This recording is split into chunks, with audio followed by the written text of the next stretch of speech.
The Dragonback series by Timothy Zahn. Book 5, Dragon and Judge. Chapter 16. There were a dozen different techniques to get a person to give you what you wanted, and Uncle Virgil had taught Jack every one of them. Even so, it took a full hour and almost the complete set before the one finally realized that he wanted to let Jack go look at the mine. And even then, he insisted that Thonsifi and the guard Cephasini accompany their Jupa on his field trip.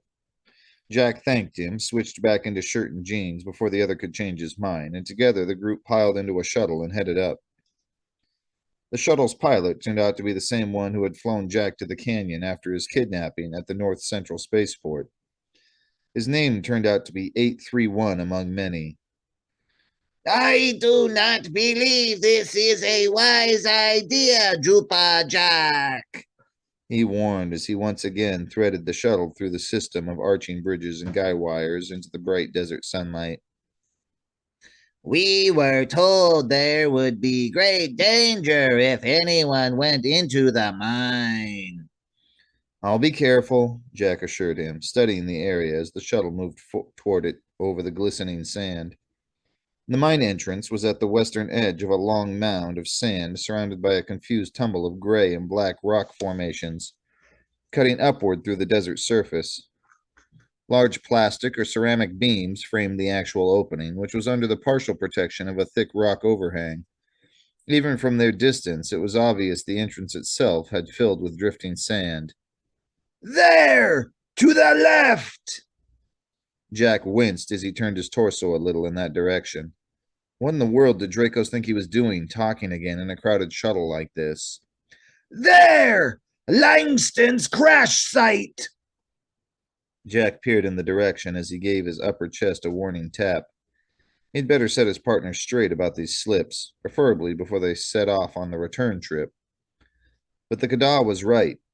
Even amid the random sand drifts and half-covered rock formations, he could pick out the buried shape of Langston's starfighter. It was about 100 yards from the mine entrance, and one of the few patches of sand that didn't have any large rocks in it. Probably why Langston had chosen that spot to ditch in. It was also no more than 20 yards from the eastern edge of the canyon. The pilot was lucky, Jack reflected, that he hadn't missed the edge and gone straight to the ground below. Where do you wish me to land? Etheon asked. Right out front, Jack said, shifting his attention back to the mine entrance. Between those two big rock formations will do nicely. A minute later, Etheon set them down in the shade of the easternmost of the rocks Jack had pointed out. Looks like we've got some digging ahead, Jack said as he climbed out. I wish I'd thought to bring some shovels.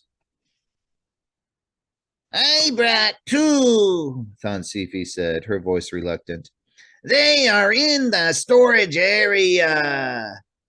Great, Jack said, stepping around the back of the shuttle and popping the hatch.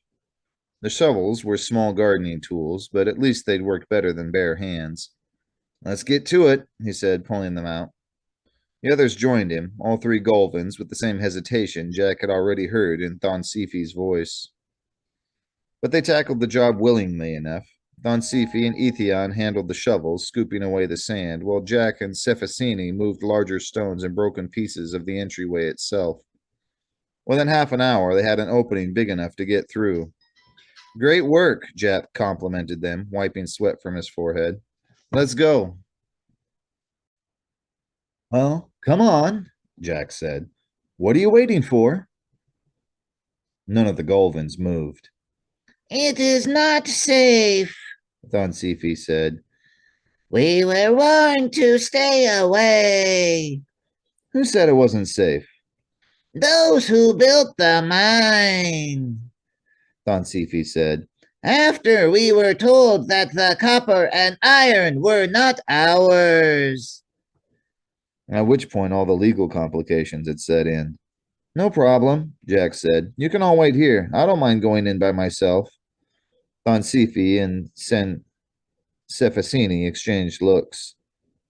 The one among many told us to stay with you, Thonsifi said with a sigh. If you go, so must we. You don't have to, Jack insisted. I'm a Judge Paladin. I can give orders too. No, we will go. Don Sifi said in a slightly firmer voice. I was given no such instruction by the one among many. Etheon spoke up. Do you also wish me to come with you? No thanks, Jack said. We need someone to stay out here and watch the shuttle anyway. Though to watch it against what possible danger, he couldn't imagine. Load the shovels back into the shuttle, though, will you? We do not have any carry lights, Don Sifi said. That's okay. I've got one, Jack told her, pulling out his flashlight. Well, come on. If we're going, let's go. He turned and squeezed through the gap into the mine. There was no immediate response from the others. Still, by the time he reached the edge of the daylight, Don Sifi and Cephasini were beside him. Nice and easy, Jack said encouragingly, flicking on his light. Stay close and watch your footing. The tunnel extended straight back for about 50 feet, then began a gradual slope downward. Jack's small light wasn't really up to the task of guiding 3 sets of feet, but fortunately it didn't have to. Midway down the slope, they reached a section of tunnel where some dim backup lights were still working. They are still lit? Don Sifi asked, looking at them in awe. They're long-term emergency lights, Jack told her, self-contained with a 20-year power source. A minute later, the tunnel came to an end at a large assembly staging area. 2 smaller tunnels extended out from opposite sides of the room, heading downward into darkness. Those must lead to the actual mines, Jack said, shining his light around the staging area. The walls, floor, and ceiling were all made of the same white ceramic as the main entrance tunnel. The floor was covered with a thin layer of sand, all the surfaces stained with age and dust. But even with all that, an explosion in here should have left behind some very visible evidence. At the very least, there should be some powder burns and probably some cracks and stress damage as well. Only there wasn't anything, which meant the explosion that had killed his parents must have been down in one of the lower tunnels. He turned his light to shine into one of the entrances. The beam faded away, swallowed up by distance and darkness. Do we go back now? Don Sifi asked hopefully. Not quite yet, Jack told her. The thought of going deep underground wasn't exactly filling him with bubbles either. But this whole trip would be for nothing if he didn't at least find some clue as to what had happened to his parents. Did the mine owners ever say why they shut down the operation? We are the mine's owners, Cephasini bit out. Jack looked at the guard in mild surprise. It was the first time the Golden had ever spoken directly to him. My error, he apologized. It was our copper and iron they were stealing, Cephasini said accusingly, as if this was all somehow Jack's fault. I understand, Jack said soothingly. The legal problems. And Drupa Stewart and Drupa Ariel did nothing to stop them. Cephasini cut him off. Jack felt his stomach tighten. So he'd been right the first time. Cephasini did consider this Jack's fault, or at least his fault by inheritance. Well, something stopped them, he pointed out. This place hasn't been touched in years. They said the tunnels were in danger of collapsing, Don Sifi said, looking nervously at the ceiling. They also said the lower portions had become flooded. In a desert? Jack frowned. Still, there was a river rolling along 300 feet below them.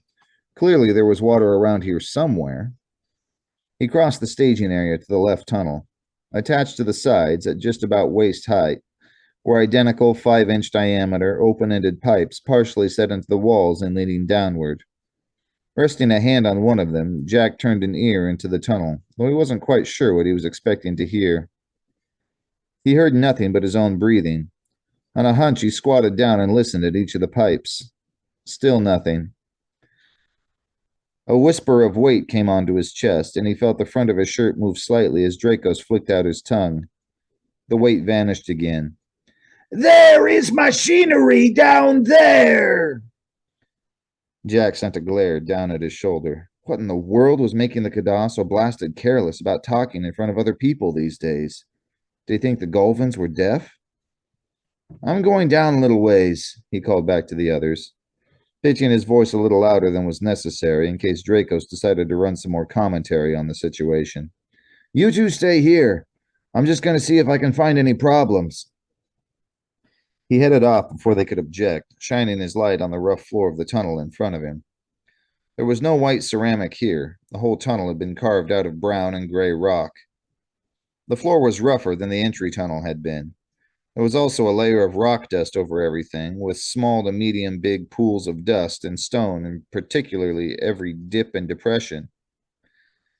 Combined with the shadows thrown by his light, it made for rather uncertain footing. Fortunately, the two pipes running along the sides were just the right height for handrails. Keeping one hand running lightly over the nearest pipe, he continued down. Another bit of weight came onto his chest and shoulders. Native stone, Dracos murmured quietly. We must be below the sand layer. Yeah, thanks for the tip, Jack muttered back, throwing a quick look over his shoulder. But neither of the Golvins had followed him in. Is there something about tunneling machinery that really excites you? Pardon? Blurting it out in front of everybody in Thonsifi, way back there, Jack said. I know these Golvins are kind of primitive. What do you mean, blurting it out? Dracos interrupted. I haven't spoken since we left the apartment this morning. Oh, come on, Jack growled. Gotcha, he thought sourly. So much for the high and mighty Kada warrior ethic and the idea of always telling the truth.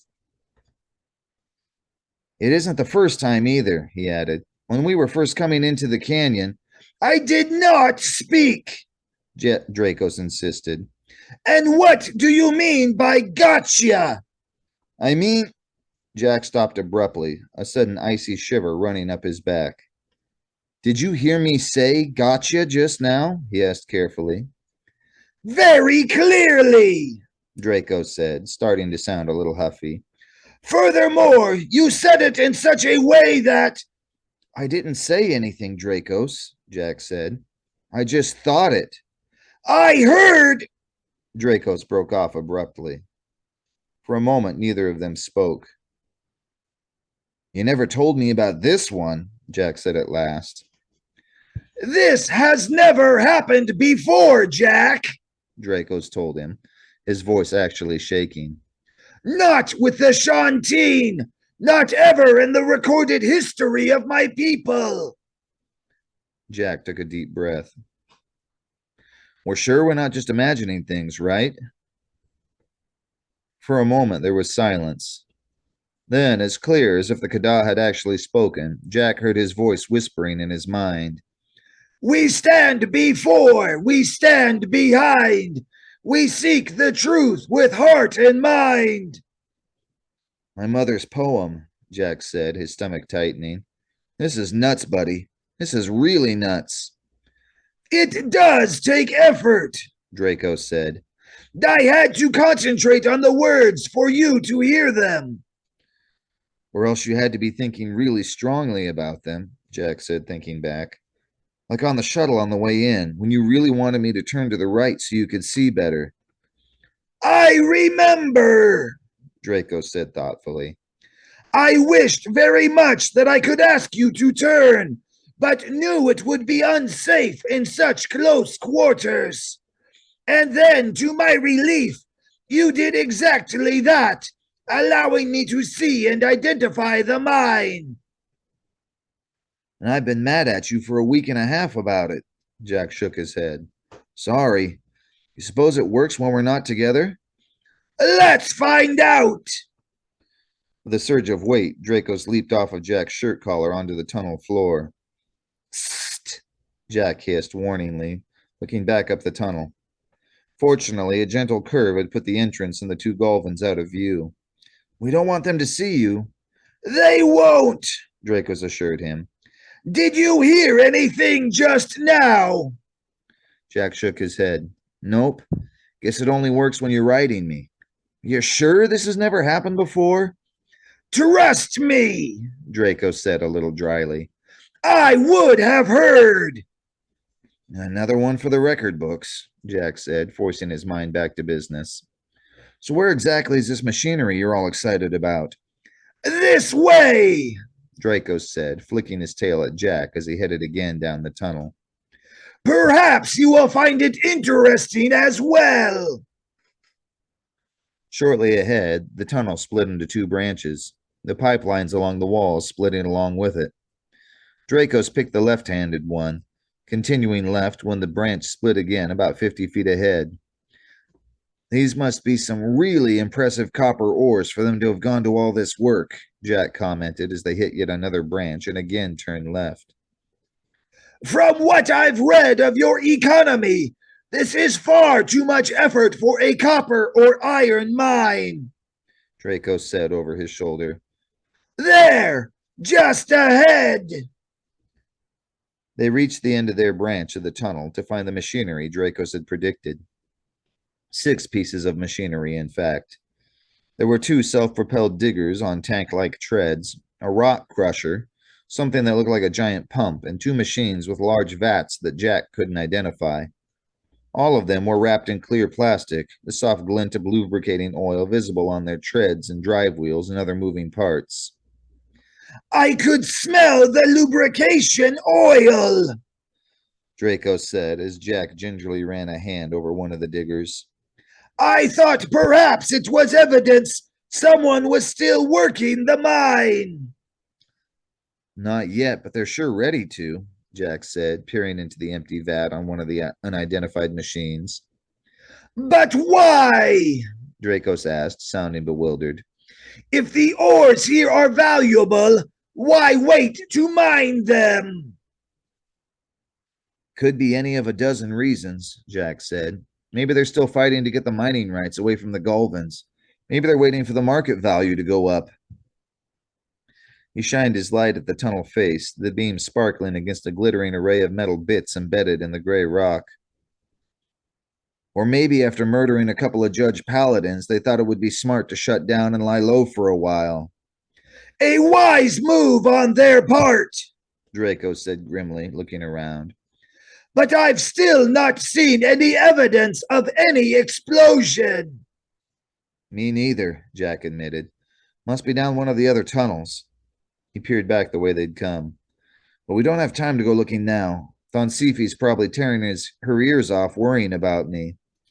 Or worrying about what the one will say about letting you come down here alone. That too, Jack agreed. By the way, while you were sniffing out lubricating oil, did you happen to smell any water? None, Draco said. I suspect that part of the story was told merely to ensure the Gulvins stayed out of the mine. Probably, Jack said. Stupid lie to tell, though, here in the middle of the desert. Perhaps, Draco said. Still, there is a river not too far below us. Yeah. Jack frowned suddenly at him. Hey, I was just thinking that a while back. You been eavesdropping on my mind? Dracos's tail curved into a frown. Not consciously, He said slowly. But perhaps we are beginning to share other thoughts on a subconscious level. Maybe, Jack said. The thought of someone poking around inside his skull made his skin crawl, even if that someone was Dracos. Or maybe we're just thinking the same direction. The river is a pretty obvious thought. True, Dracos said. To Jack's ears, he sounded a little relieved by that thought as well. But as you say, we should leave. Touching Jack's hand, he slid back up his sleeve. I'll guide you out.